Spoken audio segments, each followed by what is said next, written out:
이번 시간은 1장 벼와 쌀.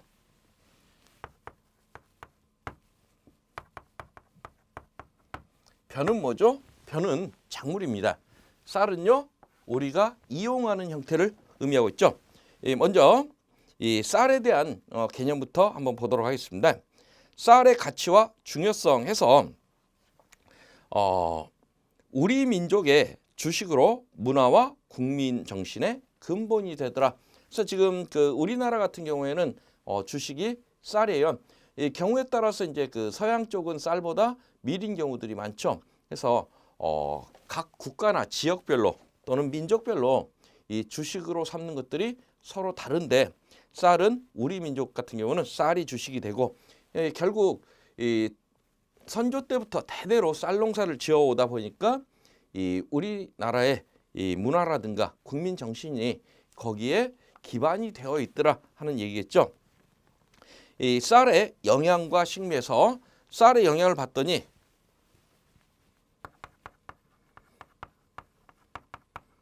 먼저 이 백미 100g에는 당질, 단백질, 지방, 섬유소 등이 들어있다 해서 이 백미와 현미를 비교를 해봤습니다.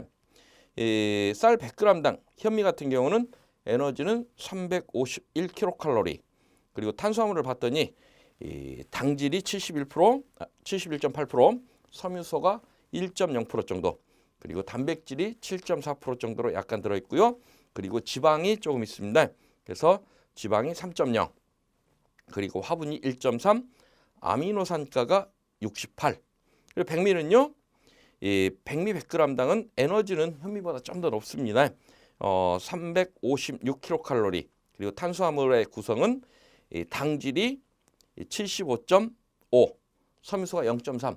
이 현미와 백미는 지금 우리가 나락의 상태로 이렇게 수확을 하게 되면 쌀의 구성이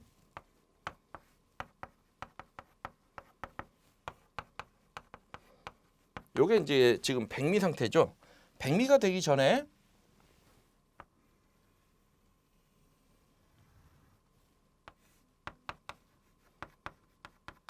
이렇게 호분층이 싸고 있습니다. 그리고 그 위에 이렇게 껍질이 싸고 있는 그러한 형태인데, 지금 우리가 이렇게 껍질을 벗겨내는 것을 재현이라고 표현하고, 그리고 호분층을 벗겨내는 것을 도정이라고 얘기를 하죠. 그래서 이 호분층 여기에는 사실 이 섬유소가 상대적으로 많이 들어있다 보니까 지금 탄수화물의 구성이 조금 달라지고 있어요. 그리고 단백질도 좀 줄었죠. 6.8%. 지방은 많이 줄었습니다. 1.3%. 그리고 화분 0.6%. 아미노산가는 65가 나오더라. 뭐 지금 아래 보면 주라고 돼 있는데요. 주는 한번 읽어보시고요. 그 다음 당질입니다. 약 80%가 녹말로 체내에서 포도당으로 분해되어 백미 100g당 356kcal의 에너지를 공급하며 포도당만을 에너지원으로 사용하는 뇌조직의 중요한 에너지원이 되고 있다. 밀녹말이나 감자녹말과 비교하여 인슐린 분비 자극이 적어 비만과 당뇨 방지 효과가 있다. 그래서 지금 쌀이 가지고 있는 이 당질에는 인슐린 분비 자극이 적어서 오히려 밀이나 이런 이 감자보다는 오히려 유리하더라 하는 얘기입니다. 그리고 단백질. 대부분 글루테린과 프롤라민으로 70에서 80%를 차지하는 글루테린은 소화가 잘 되고 프롤라민은 그대로 배설된다. 그래서 지금 쌀 같은 경우는 이 글루테린과 프롤라민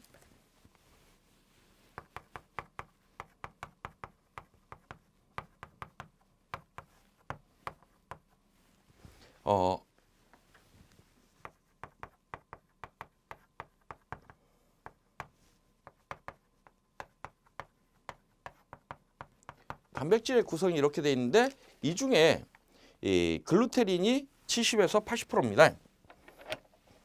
얘가 70에서 80%. 근데 글루테린의 특징이 소화가 잘 돼서 흡수가 잘 된다라는 그런 것들을 의미하고 있고요. 쌀의 글루테린에는 콜레스테롤 함량을 떨어뜨리는 리신이 백미 100g당 이 220mg으로 밀가루나 옥수수보다 2배 정도 많다. 그리고 리신의 함량이 높다라는 그러한 특징을 갖고 있다는 얘기예요. 백미의 아미노산가는 65%로 밀가루 44, 옥수수의 32%보다 높다. 이는 다른 곡류에 비해 쌀의 단백질 영양이 우수함을 의미하더라. 쌀의 단백질 소화 흡수율은 99.7%로 밀이나 옥수수에 비해서 상당히 높은 편이죠. 단백질의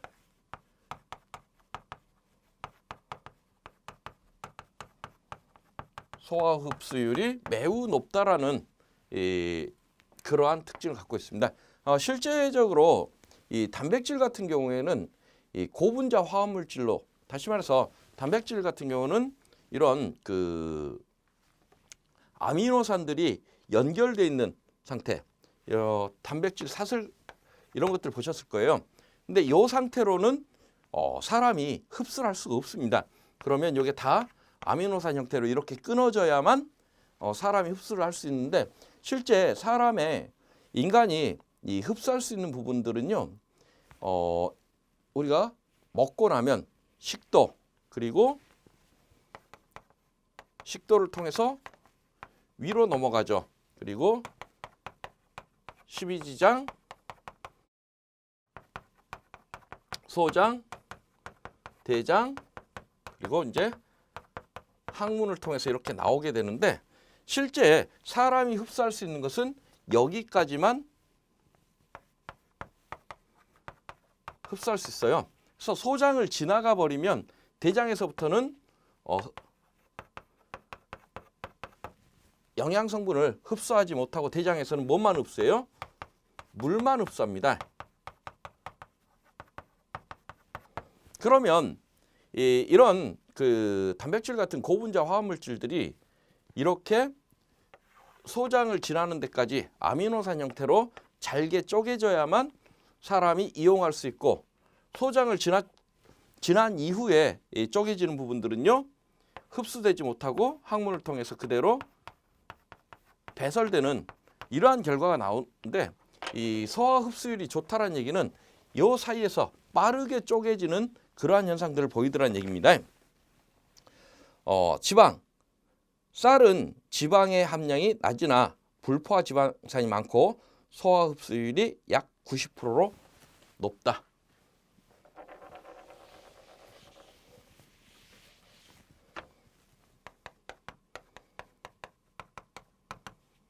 지방의 함량은 매우 낮은 편이에요. 하지만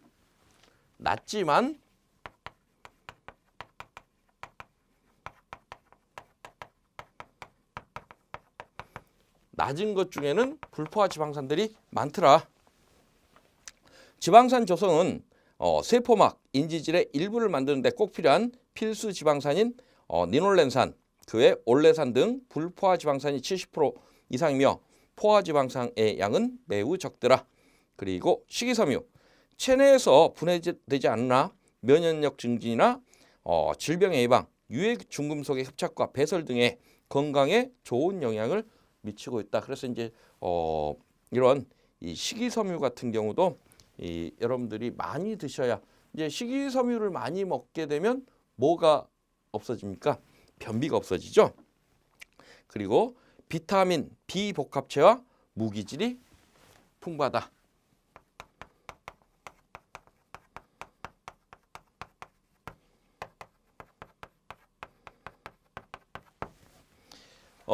쌀에는 비타민 B 복합체가 풍부하고 비타민 E, 엽산, 니신, 토코페롤 등이 함유되어 있다. 사람의 체내에서 중요한 기능을 하는 인, 칼륨, 마그네슘, 칼슘, 나트륨, 철 등의 무기질이 함유되어 있다. 이 쌀의 영양 성분은 백미에 비하여 현미가 많으며 지방, 비타민, 무기질 등은 현미의 미강에 많이 분포한다.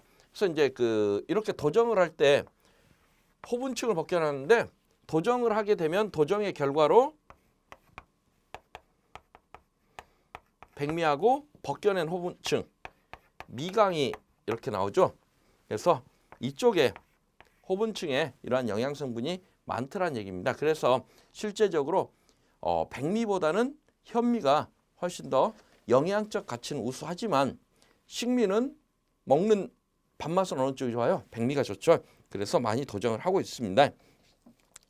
그리고 이 미강의 콜레스테롤 저하, 항산화, 혈압 조절, 돌연변이 억제 효과 등은 최근 보고되고 있더라. 그래서 미강의 영양적 가치가 높더라 하는 얘기입니다. 식미란 먹을 때 맛으로 주로 밥맛을 의미하며 소비자에 있어 고품질의 쌀이란 곧 이 밥맛이 좋은 쌀을 의미하나 그 기준은 지역과 개인에 따라 서로 다르더라. 쌀의 생산과 소비입니다. 우리나라 쌀의 생산과 소비 현황을 보면요. 재배 면적이 쌍으로 보면 1980년대 330천 헥타에서 점점 줄어서 2015년에는 799까지 이렇게 감소했으며 자급률은 약 97%. 그래서 쌀 같은 경우는 거의 이 자급을 하고 있고 우리나라도 지금 쌀이 이제 남아 도는 형편이죠. 그리고 1인당 연간 쌀 소비량을 보면 1970년대에는 1인당 136.4kg였던 것들이 2015년에 봤더니 62.9kg. 그래서 절반 이하로 줄었습니다. 그래서 예전에 이제 먹을 게 없을 때는 삼시세끼 꼬박꼬박 밥으로 많이 먹었는데 지금은 밥을 안 먹어도 여러분들 먹을 게 많죠. 그리고 그나마 다이어트 하신다고 굶는 사람도 많습니다. 다음 식량 자급률. 식용과 사료용을 포함한 전체 자급률은 27.8%에 불과하고 2015년 자급률은 약 23% 미만. 2014년 사료용을 제외한 식용 자급률도 49.8% 정도이다. 그래서 이제 우리나라의 경우에 이 사료용으로 쓰는 건 거의 다 수입입니다. 그리고 이 쌀을 제외한 나머지 것들은 거의 자급률이 매우 낮다라고 보시면 될 것 같아요. 우리나라의 재고량을 봤더니 FAO 권장 적정 재고량은 소비량의 14에서 15%. 우리나라 2013년 74.05만 톤, 2015년에 135만 톤으로 2015년 기준 적정 재고량은 80만 톤에 비해 상당히 많은 수준이다. 그래서 실제로 쌀이 지금 남아 돈다 이렇게 보시면 되겠습니다. 재배 면적이나 생산량은 이 표로 하나 나와 있는데 여러분들이 한번 보십시오. 그리고 두 번째, 세계의 쌀 생산량. 세계에서 조금이라도 쌀을 생산하는 국가는 총 112개국. 그중 아시아권이 90% 이상을 생산하며 아프리카권의 약 5%, 아메리카권이 약 5%, 아프리카권이 약 3%, 유럽이 약 1%, 그리고 호주 및 기타 지역에서 약 1% 정도. 그래서 실제적으로 이 쌀의 대부분 생산은 아시아 지역에서 우리나라를 비롯한 이 동남아시아 쪽은 거의 대부분 쌀을 주식으로 삼는 경우가 많다 보니까 이 쌀의 생산이 이 아시아 쪽으로 거의 다 몰려 있습니다. 이 생산량은 2013년 기준으로 놓고 봤을 때 생산 면적은 1억 500만 헥타이고 수확량은 7억 45만 100만 톤으로 중국이 약 28%인 2억 500만 톤.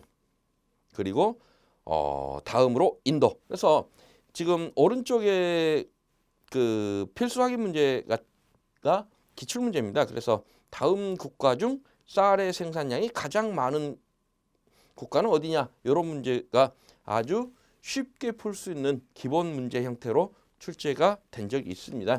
그래서 순서 중국이 가장 많고 그리고 그다음 인도다. 이런 정도 보시면 되겠죠. 그리고 그다음은 인도네시아, 방글라데시아, 그리고 베트남, 태국, 미얀마, 필리핀, 브라질, 일본, 미국, 한국, 이탈리아. 우리나라의 쌀 생산량도 세계적인 순서로 보면 상당히 많더라. 근데 실제적으로 우리나라 같은 경우는 이 토지 면적이 적음에도 불구하고 거의 쓸만한 그 농지에는 쌀을 심다 보니까, 쌀을 재배하다 보니까 쌀의 생산량이 이 농지 대비 상당히 높은 편입니다. 세계의 쌀 생산은 대부분 강우량이 많은 지역에 분포하며 일부 지역만 관계 농업을 한다. 그래서 쌀의 생산량은 쌀은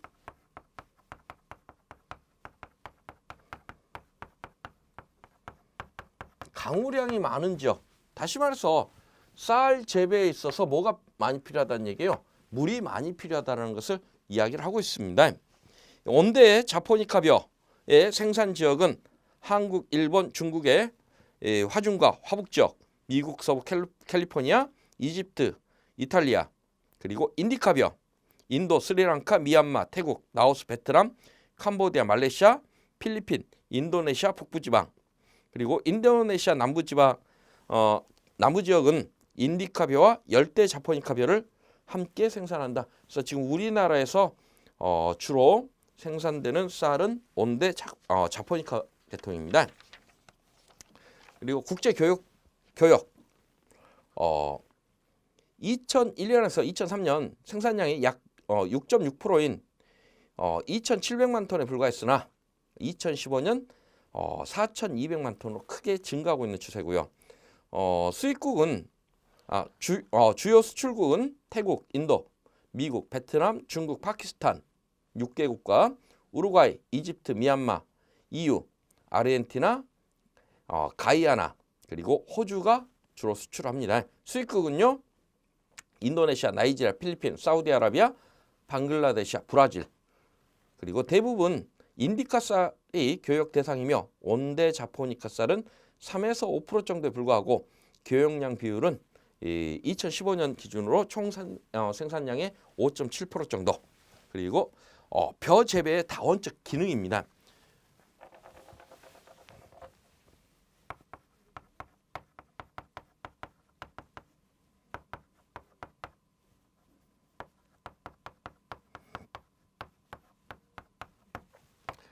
벼 재배는 지금 밭작물과는 조금 차이가 있죠.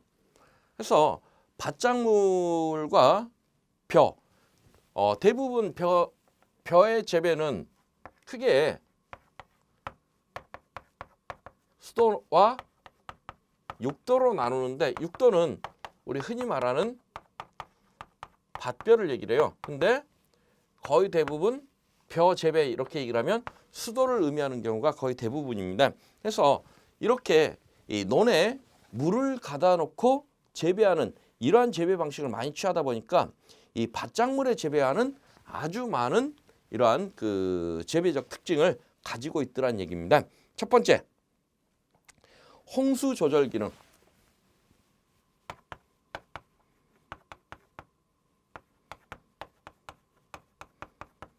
그래서 이것 때문이에요. 수도작이기 때문에 결국에 비가 오면 전부 다 논에 물을 가둬두죠. 그러다 보니까 이 논에서 이렇게 일정 부분 물을 가두다 보니까 이 물들이 큰 비가 오더라도 하천으로 가는 물의 일부를 여기서 잡아버리니까 홍수가 발생할 위험이 상대적으로 줄어들더라는 얘기입니다. 이 논은 이 큰 비가 내릴 때 물을 일시적으로 가두는 홍수 조절 기능이 있으며 경제적 가치로 환산하면 약 11조 4천억 원. 이러한 11조 4천억 원이라는 경제적 가치를 얘기를 했는데, 이걸 계산을 해보니까요. 홍수 조절 기능의 경제적 가치 평가액은 총 담수량 곱하기 다목점댐 건설 및 유지 관리비 해서, 만약에 이 논에서 이렇게 물을 가두지 않았다면 다목적 댐을 건설해서 그것을 유지하고 관리해야 되는데 그러한 돈을 안 써도 되더라 하는 개념이죠. 총 담수량은 홍수 조절량 곱하기 논면적. 홍수 조절량은 논둑 높이, 담수 논둑 높이에서 마이너스 담수 깊이 더하기 토양의 투수 속도 곱하기 1의 홍수 기간 이렇게 계산하시면 됩니다. 그리고 두 번째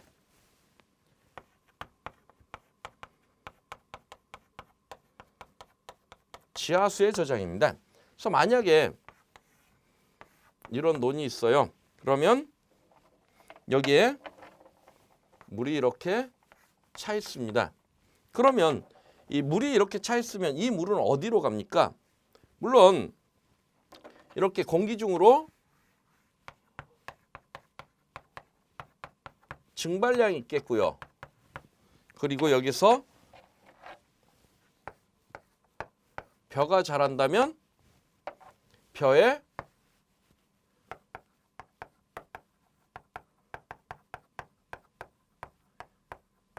흡수 이용량이 있을 거고요. 그리고 또 어디로 갑니까? 물이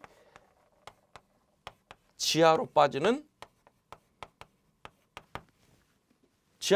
결국 어디로 가요? 지하수로 가겠죠. 그래서 물이 쭉 빠지다 보면 안반층을 만나게 되면 지하에 이렇게 물이 고이는 현상이 나타나는데 결국 이렇게 물을 한 곳에다가 이 수도를 하면서 한 곳에다가 이렇게 저장을 하다 보니까 아래로 물이 빠지면서 지하수를 저장하는 이런 효과들이 발생을 하더라는 얘기입니다. 논에 물이 담겨져 있으면 물은 계속적으로 땅속으로 침투한다. 지하로 침투되는 물의 55%는 하천으로 유입되고 나머지 45%는 지하수로 저장된다.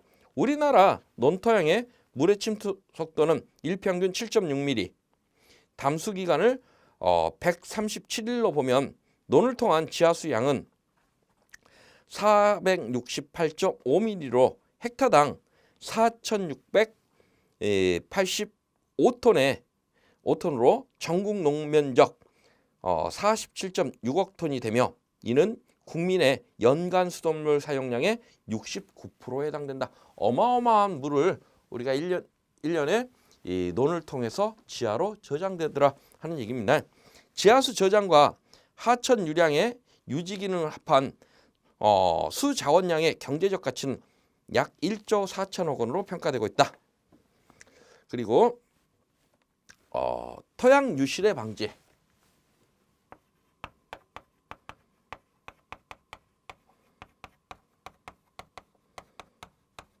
내용 한번 보죠.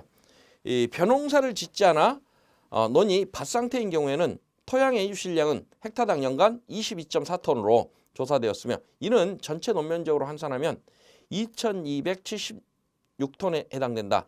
암석이 풍화되어 토양 1cm를 생성하는데 평균 200년이 소요되며 작토층 30cm를 형성하는데 6,000년이 소요되므로 토양 유실은 방지되어야 된다. 그래서 만약에 여기 이제 밭 상태로 두게 되면 비가 오면 어떻게 될까요? 밭 상태로 뒀다 그러면 비가 오면 이 빗물에 쓸려서 표토가 쓸려 내려가는 이러한 현상을 보이는데 이게 지금 논 상태로 물을 가다 놓은 상태다 보니까 이런 유실되는 게 방지되는데 이것도 어마어마한 경제적 가치를 가지고 있더란 얘기예요. 유실된 토양의 보충을 위한 객토시 최저 톤당 5,000원으로 전체 면적에서 1,138억 원이 소요되며 토양 유실과 동반되는 질소 비료의 유실량도 16.5천 톤에 이른다. 논의 토양 유실 방지 기능은 경제적 가치는 약 2천억 원 정도. 그리고 대기 정화 기능을 합니다.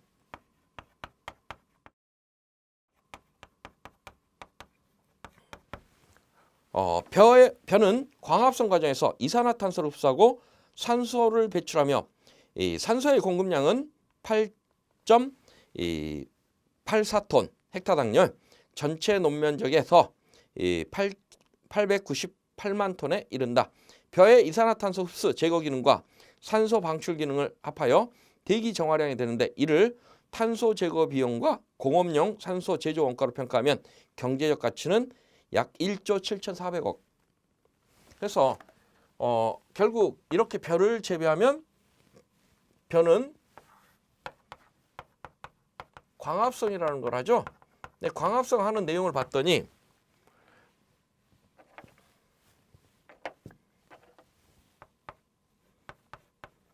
물과 이산화탄소를 이용해서 탄수화물을 만들어냅니다. 그리고 산소를 이렇게 배출해내는데 중간에 뭐가 들어가요? 빛 에너지가 들어가죠. 그래서 결국 이러한 광합성을 위해서 벼는 이산화탄소를 흡수하고 산소를 배출하는 이러한 작용들을 하다 보니까 공기가 깨끗해지더라, 이런 개념이에요. 다음은 수질 정화 기능.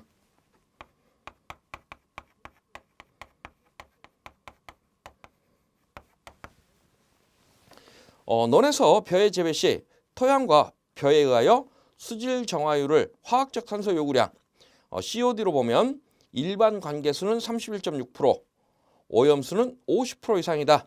벼는 오염수에 포함된 성분 중 질소의 52.1%에서 66.1%를 흡수하고 인산은 벼의 흡수와 토양 고정을 통해서 26.7에서 64.9%가 제거된다. 논토양에 시비된 질소가 아모늄태로 존재하여 토양에 흡착되어 유실 방지 효과도 크더라.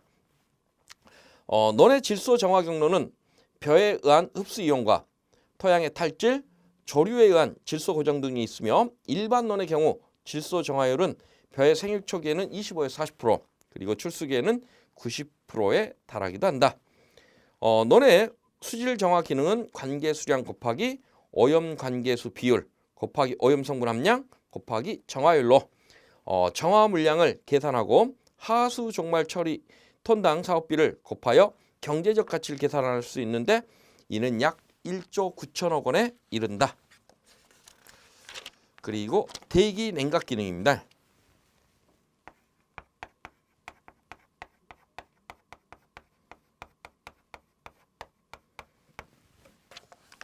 논에 물이 담겨져 있고 벼가 자라고 있으므로 항상 수증기 형태로 물이 증발산되고 있다. 그래서 지금 아까 얘기했죠.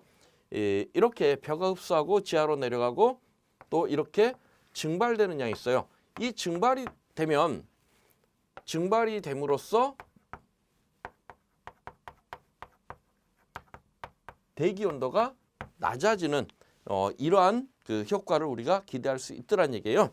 그래서 이제 그런 것과 똑같습니다. 사람이 더우면 땀을 흘리죠. 땀을 흘리게 되면 땀이 이 공기 중으로 증발돼서 날아가면서 인간의 체온을 떨어뜨리는 이러한 작용을 하게 되는데 그것과 같은 기능입니다. 산량은 고온기 일일 평균 잠재 증발 산량이 3.35mm이고 고온 기간 거기다 고온 기간을 곱하면 되는데 이렇게 되면은 약 450mm 정도 되고요. 이게 헥타당 4,500톤으로 이 전체 논면적을 곱하면 45.7억 톤이 이렇게 증발이 되더란 얘기예요. 그만큼 이 기온이 낮아지더라. 그래서 실제적으로 도시하고 거의 같은 위도에 있을지라도 이 도시와 뭐 이렇게 얘기해 볼까요? 인접해 있는 지역에서 이 도시 지역하고 농촌 지역을 이렇게 비교를 해보면 도시 지역은 그 어떤 콘크리트라든가 아스팔트의 복사열 때문에 상대적으로 온도가 굉장히 높습니다. 하지만 도시에서 벗어나서 이렇게 시골 지역으로 내려가게 되면 논이 있는 곳은 상대적으로 온도가 상당히 낮아지는데 그 낮아지는 가장 큰 이유가 이런 데 있더라 하는 얘기입니다. 벼 재배 환경, 농지에서 작물 재배 면적의 감소는 농산물의 생산량 감소와 함께 환경에 좋지 않은 영향을 미치며 벼농사는 밭농사에 비해 공익적 기능이 훨씬 더 크다. 해서 사실 이런 벼농사 수도작을 하지 않는다면 홍수 조절이라든가 지하수의 저장, 토양 유실, 대기 정화, 수질 정화, 그리고 대기 냉각 이러한 것들이 벼 재배 면적이 줄어들면 점점 줄어들겠다 이런 개념이에요. 하지만 벼 재배가 환경에 미치는 역기능도 있습니다. 산소의 공급이 제한된 경우가 많은데 이는 토양에 환원되어 벼뿌리, 볏짚 등의 유기물 분해가 산화적으로 진행되지 못해 메탄가스가 발생하기도 하고요. 지구 온난화와 오존층 파괴에 부분적으로 기여하기도 합니다. 다음은 별의 기원과 전파. 별의 기원과 전파부터는 다음 시간에 이어서 진행하도록 하겠습니다. 수고들 하셨습니다.